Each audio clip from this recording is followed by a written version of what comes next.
বাবা বলো কি সুন্দর শুয়ে আছে দেখো, খাটের মধ্যে মাথা দিয়ে।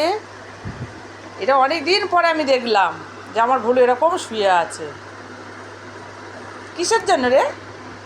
পিছন থেকে ঘুরে আসার পর তোর মনটা খারাপ হয়ে গেল যে পিছনে কত জল উঠে গেছে, ও আর মনে হয় পরে পিছনে যেতে পারবে না।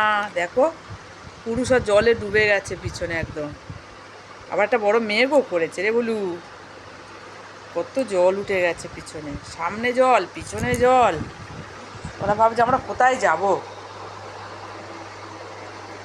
তোর একার চিন্তা, ওদের তো কোনো চিন্তা নেই, তারা দিব্যি খেলছে খাচ্ছে ঘুরছে, তাদের কোনো চিন্তা নেই।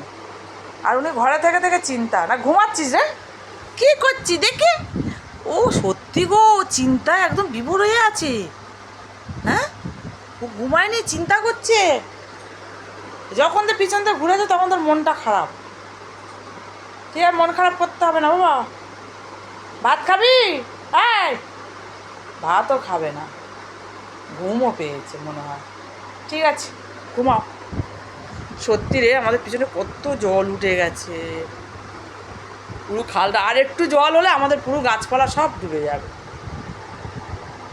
হলুদান পিছনে যাওয়াই বন্ধ হয়ে যাবে, সামনেও আবার জল উঠে গেছে কত। কী যে হবে জানি না। থাক, শুয়ে থাক। ঠিক আছে, ঘুমা, ঘুম থেকে উঠে ভাত খাবি।